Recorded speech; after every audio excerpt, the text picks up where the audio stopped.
Oi, oi, it's your boy, Jack Slack. This is the Jack Slack podcast, and you're jacking it with Slack. We're coming at you on Monday the 19th of April, and we're coming off a weekend of sort of fights.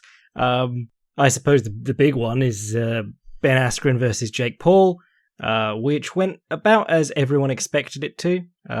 We talked about it extensively last week. We talked a lot about how Ben Askren literally had a hip transplant. No, he had hip surgery, so not super athletic. And he sort of benefited in MMA from being kind of like Cain Velasquez. Cain Velasquez didn't have like good boxing head movement, but in the process of constantly level changing, either feinting shots or trying to duck under his opponent's punches, he ended up being quite elusive just by happenstance. The same thing was true of Askren. He didn't get hit he did get hit a fair bit in his career, but generally he'd get hit like at the start of the round and then he'd be on the opponent. It was his fight against Koreshkov in Bellator I was watching the other day, and Koreshkov comes out and tries to touch gloves with his hips way back. He's so terrified of touching Askren, and Askren touches gloves and then immediately moves in and shoots on him, and Koreshkov sprawls back, and Askren just walks himself up from the sprawl, grabs Koreshkov around the head and just throws him to the mat anyway. He was a fucking force in the cage back in the day, but I've seen some really daft takes on this, as you expected to come out of this. Everyone who knew anything about MMA and Ben Askren and boxing was pretty much convinced that Jake Paul was going to win. How much did I win? About $5 I won on Jake Paul for this one. We talked about it last week being fairly easy money. But Jake Paul, even if you hate him for all the YouTube stuff, he's thrown himself into this boxing stuff and he always picks opponents that he's certain to beat. They tend to be smaller than him, like that Deji guy and what's his other name? The guy, Jib or something or other. But they tend to be smaller than him.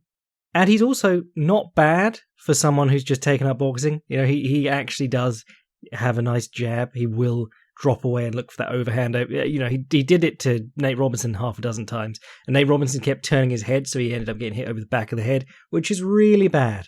Some kickboxer just died of that the other day, had their brainstem hemorrhaged from high kick, and they turned their head at the same time as the kick came up over their shoulder. Really bad. But Paul, very good at jabbing, dropping away, throwing the overhand as people come in. He tried it on Askren, and Askren didn't come in fast enough, so then he just threw out a quick 1-2 and knocked Askren out. You saw the footage of Askren on the pads and things. He was just walking forward, throwing 1-2s. He doesn't really have any power. People were going like, damn, Askren's hand's looking sharp. His opponent's patty caking his hands. Like, you can see... Okay. If you can't tell, there are padmen who make you work, and there are padmen who do the work for you. And padmen who do the work for you tend to be the ones who meet you halfway so you never have to extend your punches, and bang your hands so that it sounds really good even if you hit like a 10-year-old schoolgirl.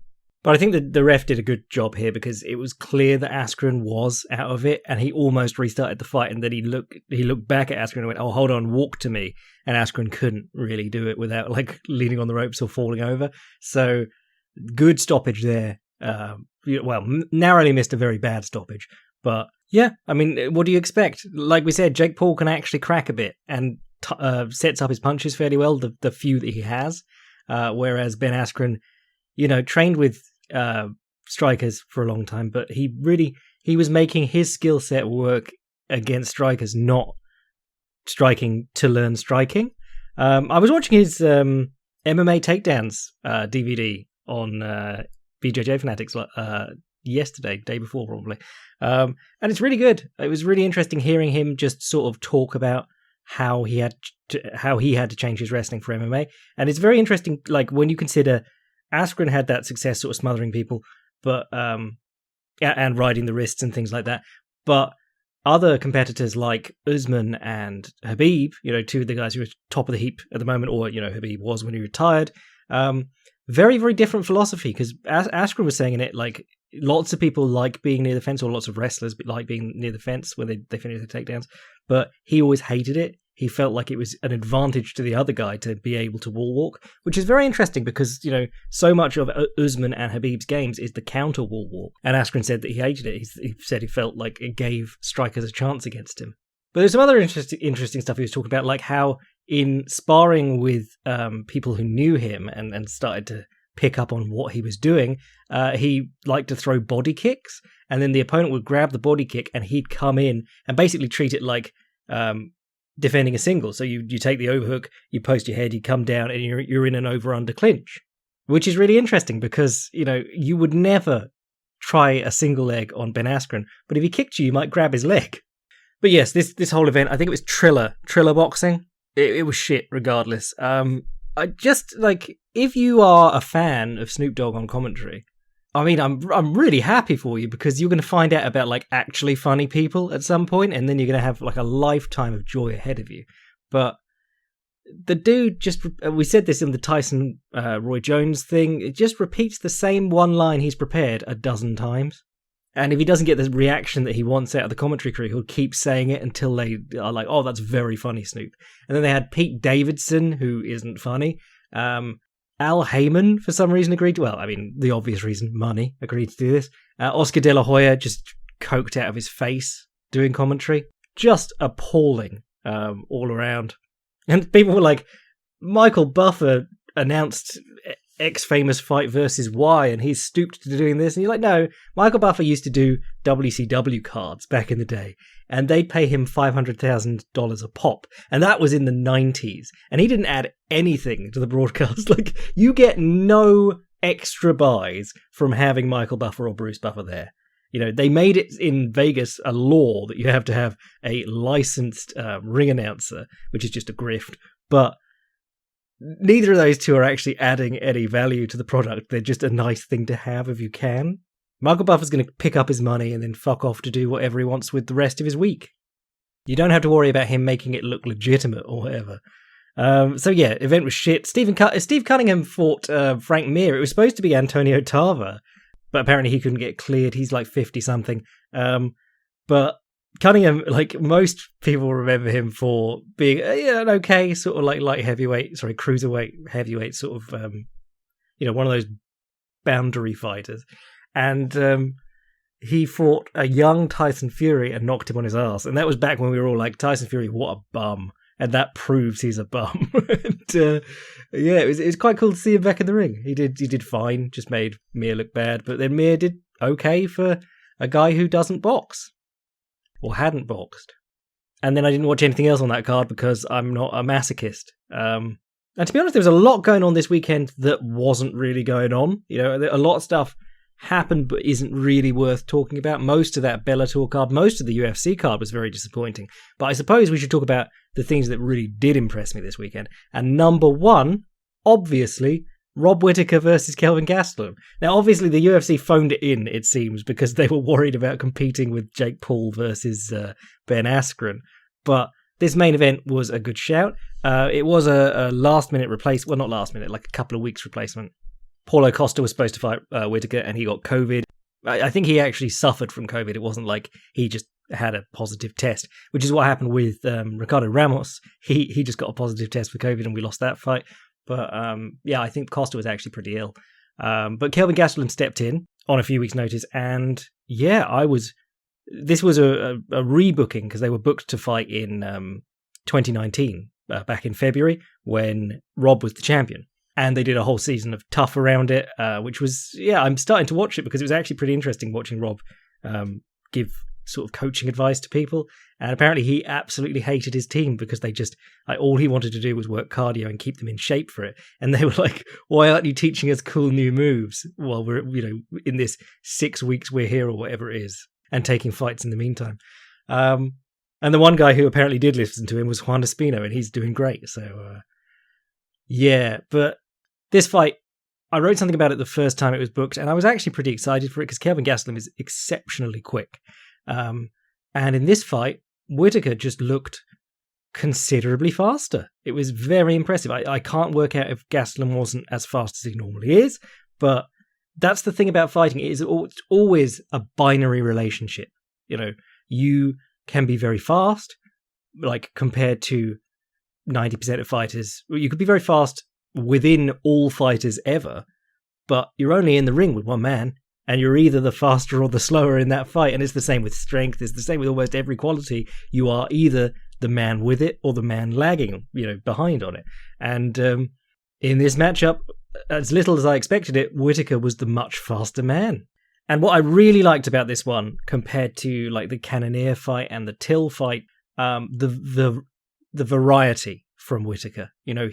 We always say how well-rounded he is and how many tools he has, but then the last two, he's just been sort of shooting ones and twos, the odd high kick, and the occasional stomp on the lead leg. And while that was all present here, there was a lot more of it going on. There was a lot more volume of strikes that weren't just jabs. There was a lot of combination work, counter strikes, wrestling. We've been talking about how Rob goes out and wins away onto the Commonwealth wrestling team for Australia and has to drop out because the UFC are like, you're already always injured. Please don't do that.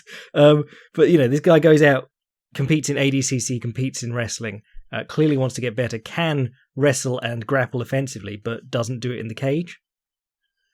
So it was a massive boon to see him wrestling offensively here, especially against a guy as tricky as Gastelum. But for the most part, he was fighting a southpaw with a wicked 1-2, and he fought with his lead hand on his thigh, and then he came in with those up jabs from underneath. And, when we say up jab, there's two sort of things you can mean. You can mean a jab that comes, like the fingers are towards the ceiling in the fist, or the thumbs out to your lead side or whatever. No, palm towards the ceiling, that's what I mean. And it's like an uppercut, but shooting straight out. And that's the most common form of up jab. But people also say up jab when your hand is coming from below the guard, we used to call it like the blind angle. If you put your hand down beneath the opponent and you're standing close enough, they won't be able to see it, and then you can shoot it up, and they got less time to react. And he was doing a lot of that, which is obviously very cool to be able to pull that off against someone like Gastelum, who we were saying last week, my main concern was not Rob being able to hit him, but Rob getting hit on the return, and he was largely faultless. He took some blows, it's a fist fight. I mean, the fight went 25 minutes, so obviously he had a nosebleed at the end. You don't get out of a 25 minutes fight untouched. But for the most part, he was just putting it on Gastelum and getting off scot-free. And what I really liked was very low hands out in the open, would shoot in with the jab, and then he'd have his hands in that sort of stonewall position when Gastelum came back. So it wasn't the case that he was getting in with the jab and getting out really fast. It was that he was getting in with the jab and then being able to cover effectively when Gastelum came back. He wasn't just incredibly fast in two motions. He was getting in, hanging around a little bit, possibly countering off the stone wall, which was nice. And of course, like when Gastelum started opening up with punches, he also, right from the get-go, took the underhook, stepped around the side, and sag threw him from an over-under, just to get that in his head right from the get-go. And he did it I think he did it in round 1 and round 2, and he didn't do it through like the rest of the fight. But very serious threat. If you say, when you open up with your hands, I'm going to take the underhook and I'm going to body lock you to the floor. But yeah, he was doing wonderful work counter-punching. He was doing a fantastic little back-stepping right hand, which is something Roy Jones used to do all the time. And you can now see videos of Roy Jones teaching it on YouTube, which is quite cool.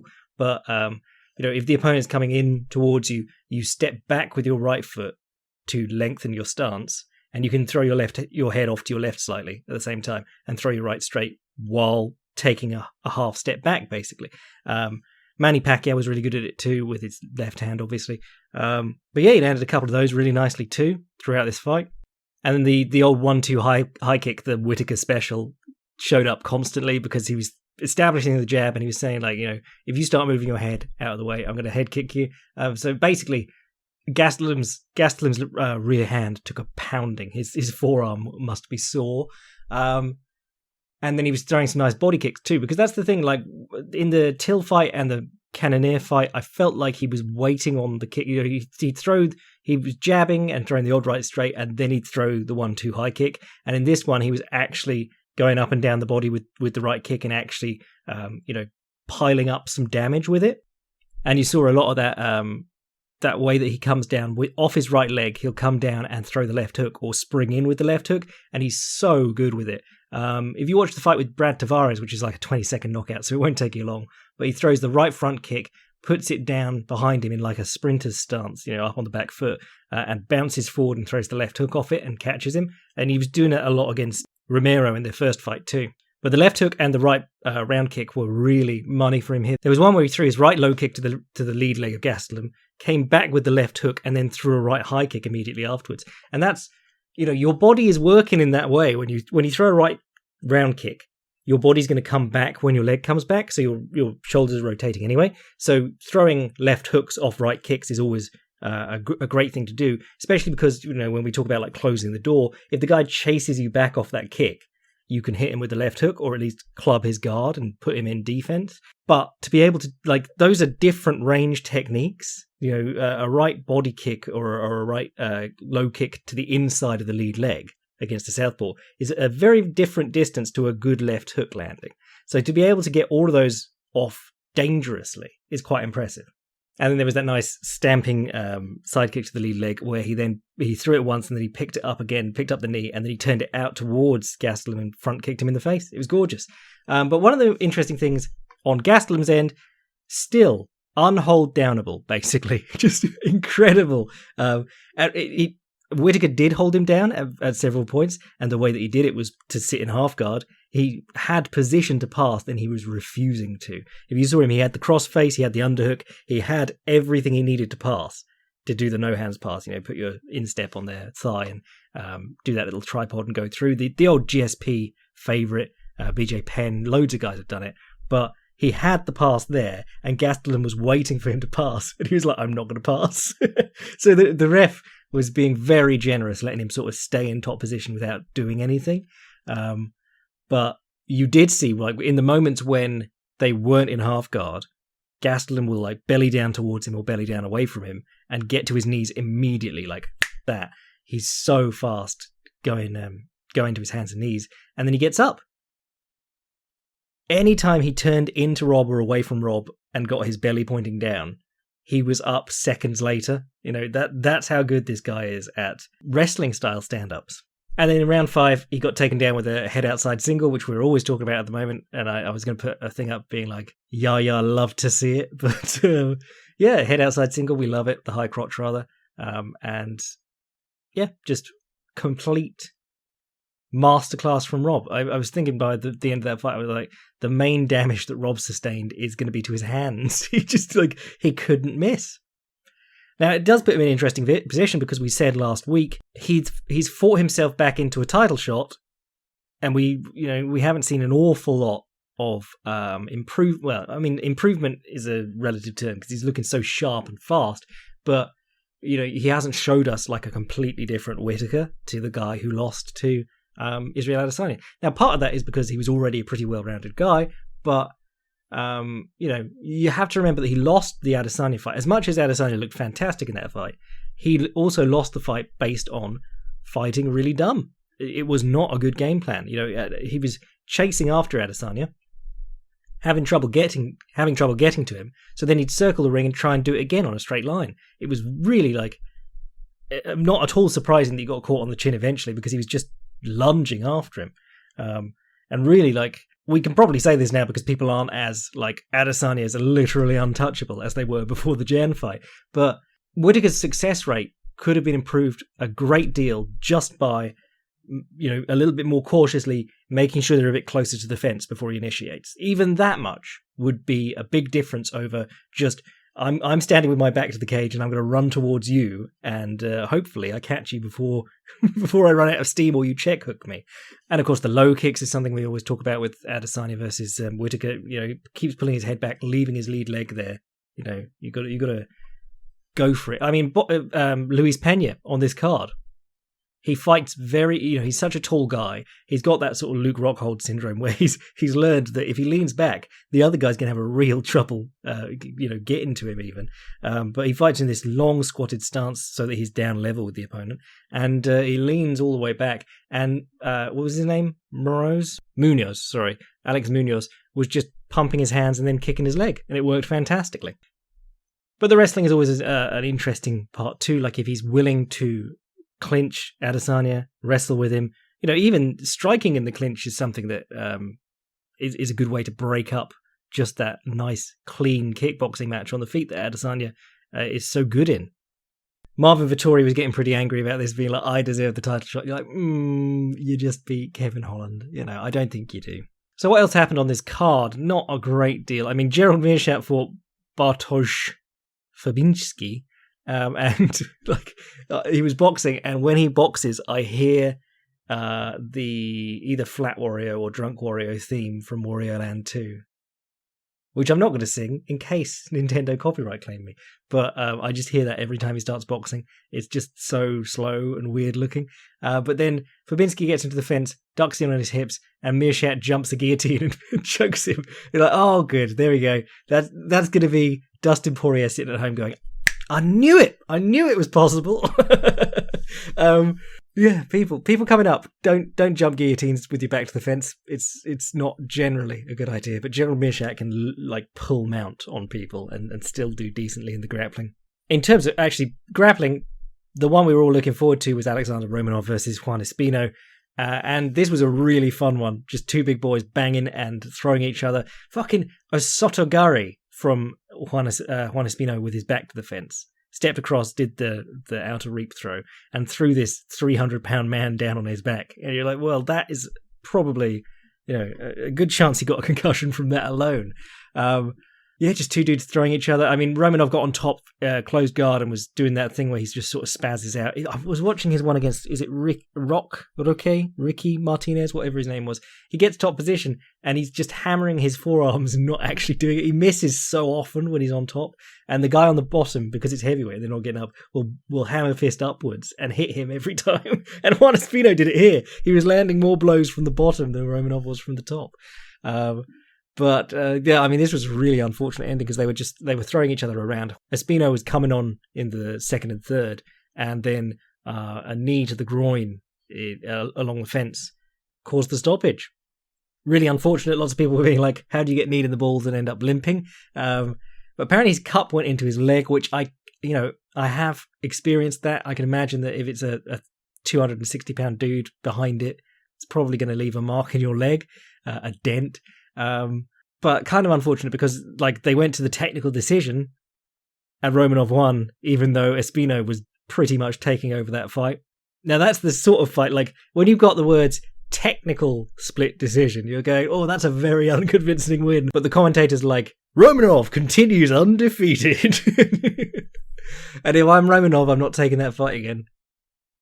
I thought Penne versus Godinez was interesting. Penne's back from like 3-4 years off because of USADA, and there was like a deal of controversy to the USADA stuff, and she was threatening legal action against USADA, I think, which is part of why I think they keep her around, because I think USADA somehow fucked up seriously. I've not like read into it recently, but yeah, I mean, you hear a lot of stuff about USADA sort of fucking up, but didn't Kung Lee get like a legal settlement because USADA fucked up? But at any rate, this was a really weird fight, and it sort of reminded me the things that I liked about Jessica Penne when you used to watch it, when you used to see her fights back in like Invicta. I mean, her and Michelle Waterson, funnily enough, had an amazing fight back in Invicta for the atomweight title.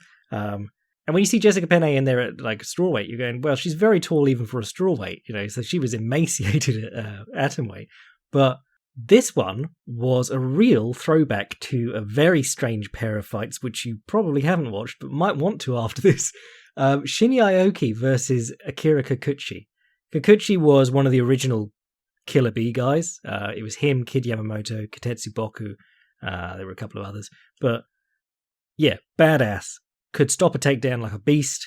Heavy hands on the feet. They fight for the Shuto middleweight title. Shinya Aoki doesn't succeed in taking him down at any point, but plays guard on him standing. It was absolutely bizarre.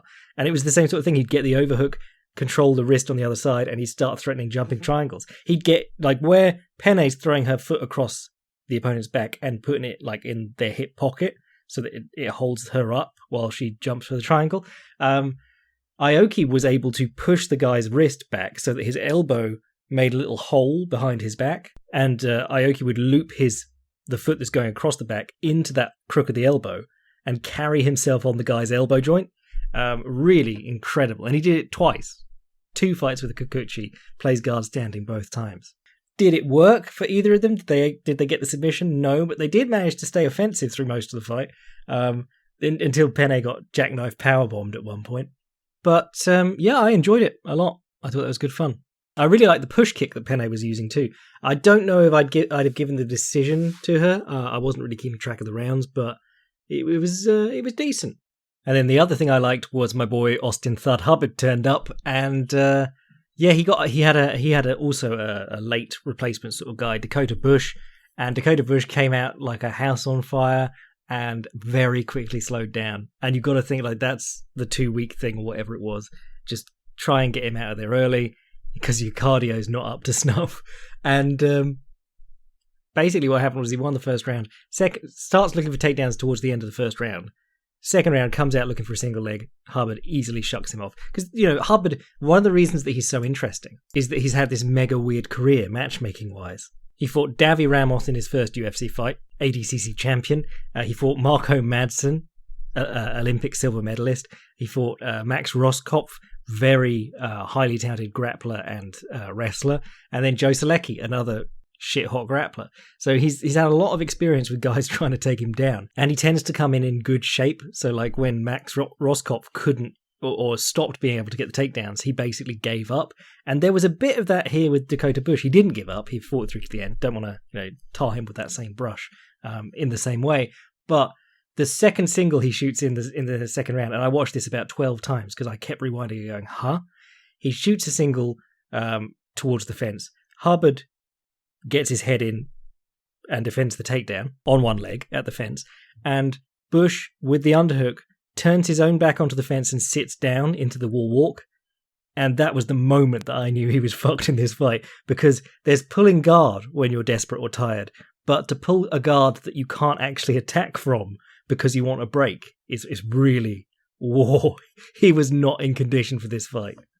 And then otherwise you had the classic Thud Hubbard looks, hard low kicks, nice knees immediately off the low kicks, hoping the opponent will come back in.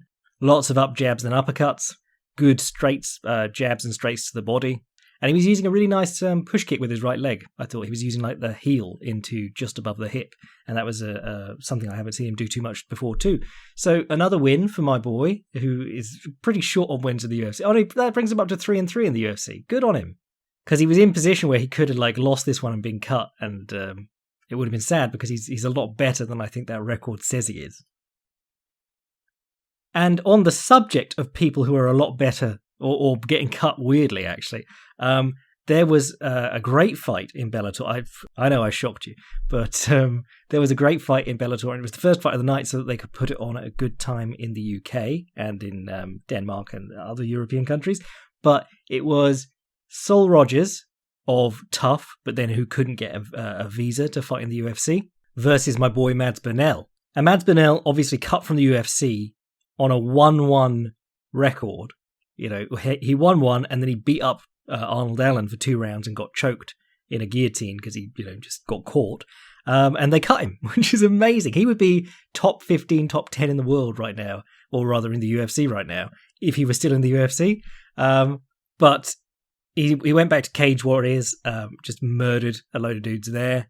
And then he got called up to Bellator. And these two fought, and it was really good. Right off the get-go, Sol Rogers takes him down, and it was this guy's been on top of Ryan Hall, so, he's pretty comfortable with guys who are wildly off their back. But Burnell looked, calm as you like from his back in this one. I mean, the chilled-out Scandi is a long, worn-out trope at this point, but Mads Burnell was incredibly chill on his back in this match. Gets the underhook, comes up on the tight waist in the single, or, the Lucas Lech style guard, easily sweeps Rogers. Ends up on his back later, threatens to do the same thing, and then Rogers sort of like drives into him to try and keep him on his back, and Burnell just uses it to go to a butterfly guard. It was really high-level shit, or high-level looking shit at least. And standing portions were interesting. Mads Burnell, really sort of a voluminous, pity-patty sort of puncher. It says he takes a lot of inspiration from Golden Age boxers, like, the kind of people I write about, but pokes out lots of sort of dipping jabs, but makes sure to throw enough right hands, slip inside, left hook. He keeps the output pretty high on the feet, and there was a nice one where he slipped inside a jab, hit the body and the head with a double left hook. But Rogers' corner were calling for the uppercut, and when Burnell did jab in, he tends to dip his head down while he jabs, and Rogers managed to hit him with a good uppercut then. Burnell throwing a lot of right low kicks with his hip pulled back so that he doesn't have to commit to it, and so that he can just keep throwing that little calf kick or thigh kick or whatever without much risk. But the majority of this fight was Mads Bennell passing guard, and he looked BJ Penn-esque doing it. And Rogers wasn't even doing that badly off his back. He kept trying to cross grip the wrist and get up on his elbow. And Bennell was going through between like traditional passing, pummeling his feet, and catching the wrist that Rogers was sitting up on. Oh, actually, there was some really nice takedown defense from Bennell in this one. He sprawled on a takedown attempt and immediately went to his Japanese necktie. He moves around for the DAS, but before he folds the guy over, he gets their ankle basically in the crook of his knee, and then he folds him over and goes for the Japanese necktie. And Rogers did a very good job of calming himself down and sort of squirming to prevent the pressure from building up on the side of his neck, which is it's a horrible submission if you get put in one quickly, the Japanese necktie. But the fight ended with Bennell just passing all over him and getting to his back and scoring a rear naked choke. But wonderful performance from Mads Bennell. It's ridiculous that this guy was cut by the UFC. You could throw him in with Pitbull or AJ McKee, and I think he'd be a fantastic matchup for either. I mean, that's something you could do at the end of this tournament, to be honest. But I think that pretty much sums up everything good that happened this week. The rest of the Bellator card was unremarkable. The rest of the UFC card was especially unremarkable. So what we got going into next weekend? We got UFC 261, which is an odd card because some of it's good and then a lot of it is just like, you're looking at it and going, some people will really care about that, but I don't, which is Kamaru Usman versus Jorge Masvidal, Valentina Shevchenko versus Jessica Andrade, Chris Weidman versus Uriah Hall, Anthony Smith versus Jimmy Crute. Fucking hell, this card is just... yeah. But we do have a really good fight between Weili Zhang, or Zhang Weili, whatever the correct way round is, and Rose Namajunas. Fueled with Red Scare propaganda stuff. And I'm sure we'll get a good amount of mileage out of libertarian jokes at Pat Barry's expense next week. So, yeah, some stuff to look forward to. But we'll call it a day there. If you want to support the podcast, get in on the extra articles, episodes, and things that we do, join the Patreon. If you want to send an email to the podcast, jackslackpodcast@gmail.com. And if you want to see what I'm writing at any time, fightprimer.com. I am your boy Jack Slack. Jorge Masvidal's do-over bless.